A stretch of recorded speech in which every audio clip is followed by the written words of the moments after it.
Yes,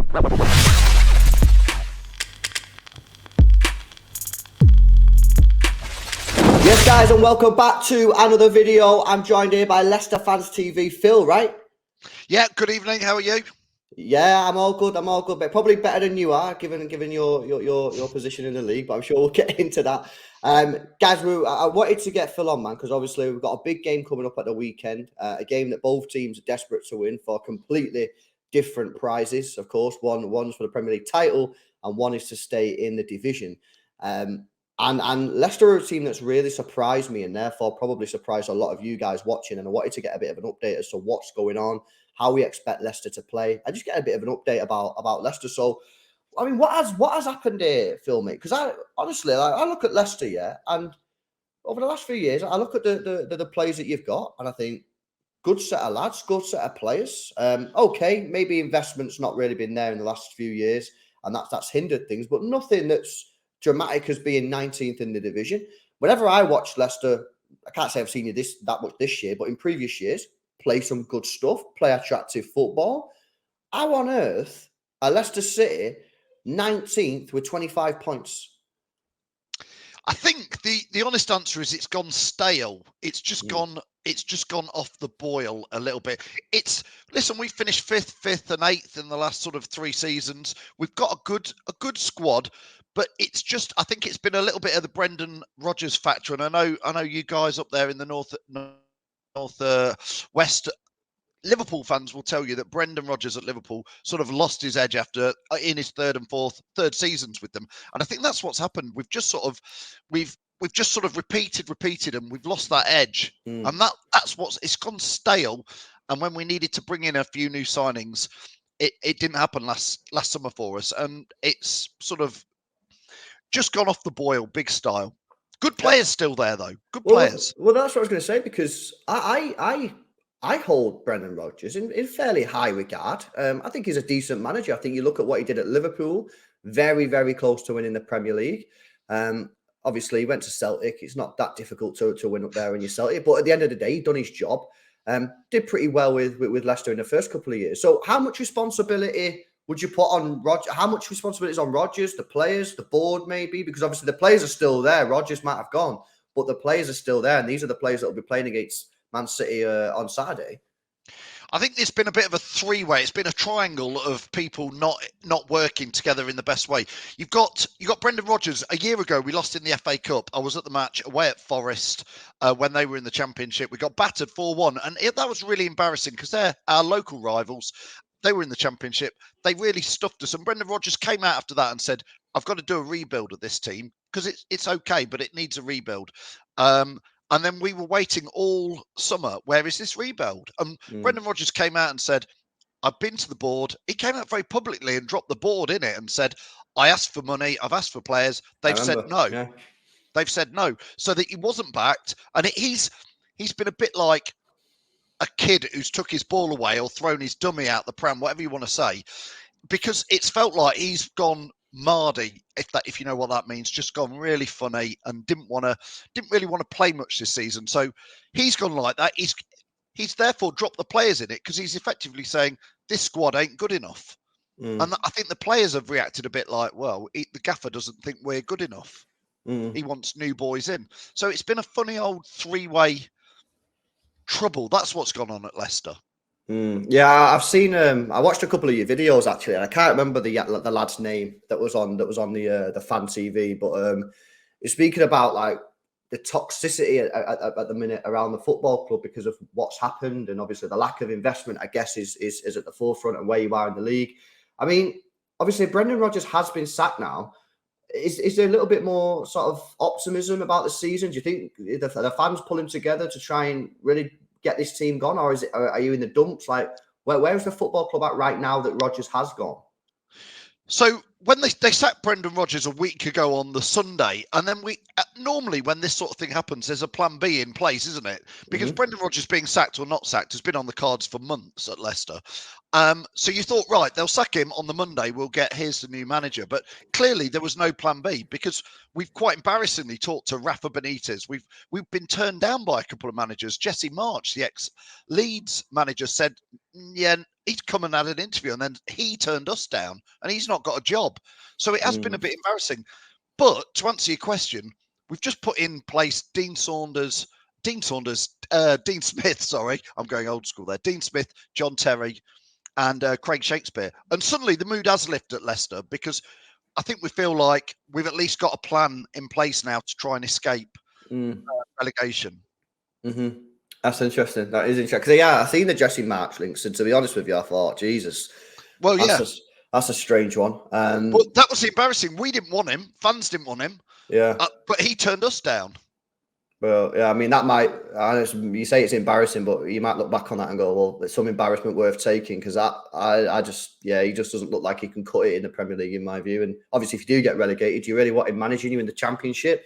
Yeah, probably not. So talk to me then about Leicester. I mean, who the players? Obviously, we all know about Maddison. What's going on with him? And what other players could cause City some danger? How do you think Leicester City will set up against City? It's at the Etihad, of course. We've seen how you played at the King Power early in the season. Very defensive. Really, City struggled to create anything against you guys. Took a free kick from Kevin De Bruyne in the end to get the win. Do you see more of the same sort of defensive, resolute, try and hit us on the break, something like that? Well, up until last weekend, when Brendan Rodgers has been in charge, and then the last two games, you guys would absolutely turn us over and tickle our tummies the way we've been playing the last couple of months. And to be fair, I still expect you will beat us, obviously.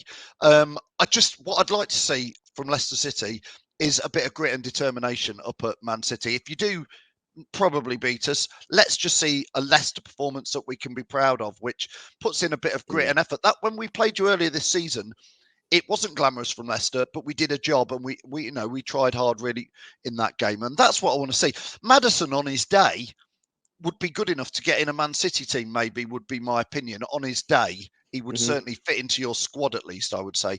But he can also have days where sadly he just drifts out. He's not got a lot of big support around him. So Maddison will be a key player for Leicester, but we've been playing him in the wrong place or most of the season. We've been playing him on the wing, so it's not suited him. I hope we go a bit old school, a bit 4-4-2, and have a bit of a go up at Man City. It'll be interesting to see how you do set up, because that when we come to the King Power earlier in the season, we really struggled to break you down. Of course, at the time, we weren't really clicking anyway. It's only recently in the last couple of months that we've really got going. But even so, that was one of our trickiest games, I would say, at the King Power this season. And as I said, it took a wonderful free kick from Kevin De Bruyne to grab us the 3 points. So, yeah. And Leicester always see, you look at Leicester at the bottom of it's sort of like a false position for me. I look at teams like Southampton and Forest, and I think, you probably have players that are in that sort of level. I look at Leicester and go, and this is what I've said all season about Leicester. In my view, I've always said Leicester will be safe. It was only about a week or two ago that I've started to doubt that now and started to say, no, I think Leicester might be in trouble, because there's only so long that I can go, the players are good enough. They'll get them out of it, before you go, fucking hell, the players just aren't good enough, or they're just not performing. So it's certainly a game that we're going into it, certainly with high respect. And it'll be interesting to see what Leicester do, and of course how City approach the game. Just quickly, what have you made of City this season? Man City, of course. What have you made of us this season from what you've seen? Well, I think as ever, I think Pep's been doing a great job up there. I think you look, from an outsider looking in, I think you look as good as ever, if I'm honest. I think Arsenal are having a really, really good season for them. I still feel you're going to pip them to it. I hope you do as well. I don't want to see Arsenal do it. But I think from your side, obviously, Haaland's come in and been, just a scoring sensation. I saw him in one of the stats on Match of the Day the other day, where he's already in the top 5 goal scorers in the last 3 seasons in the Premier League. And you think, well, he's only just been here. So from an outsider looking in, he's been super impressive and back on form again recently, isn't he? Have you seen any vulnerabilities in City that you think Leicester might be able to expose? Like, we play in this weird sort of 3 at the back system with John Stones inverting. It's pretty weird, but have you seen anything there that you think Leicester could do something there, maybe? I always think when I watch any team, not just Leicester, come to Man City, I don't know what you feel on this, but I often feel like the teams that come and have a bit of a try and a go and perhaps leave themselves exposed to getting a bit of a gubbing, but those teams who come and have a go fare better. And I hope Leicester do come and try a little bit. I mean, I remember, a good few seasons ago, we did come up and somehow managed to win 5-2 at Man City. So, we can look back to that and go, actually, if we come and have a go, maybe we'll get something. I'd rather lose. I'd rather us come and try something, and rather than just come. I can't see us coming and defending for 95 minutes and getting anything out of it. So I'd rather see us try an exposure at the back there. We've got Patson Daka, who you may well not heard of, but as a striker, who is that sort of, he's like a young Jamie Vardy, and Jamie Vardy at the moment, sadly, is a shadow of what he has been. Because in years gone by, I'd have been saying, get Jamie Vardy amongst it. I don't know. He's not scored since October, Jamie Vardy. Perhaps Saturday will be the day it suddenly comes to life for him. No, it's interesting. I think the teams that really struggle, the teams that don't commit to a strategy. Yeah. You either got to come to City and play super dull football and sit on the edge of the box, and 9 times out of 10 will still beat you, and then the away fans are just like, what a waste of time. Yeah. Or you come and you proper have a go. I feel like sometimes you get teams that come and they try and do a little bit of both. They try and defend, but then they don't really do the ultra defensive, and they don't really have enough bodies going forward. So then City just get the ball back and we tear them apart. You've got to commit to one. It's just a case of, do you want to watch your team on the edge of the box for 90 minutes and defend? You might get a result, but like I say, 9 times out of 10, we still win. Or do you have a goal? And, we've seen teams come to City and do that in the past, and you come away, if they get a result, as a City fan, I'm coming away thinking, fucking fair play, you know what I mean? Fair play. So, look, I'm looking forward to the game. It's an absolute huge game, as I said at the start of this video, for both teams.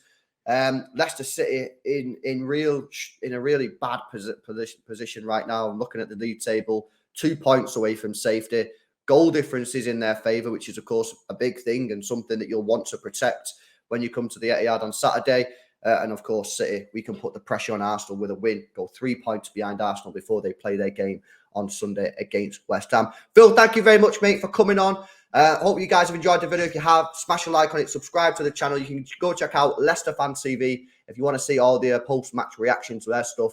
And guys, catch you in the next one. See you later.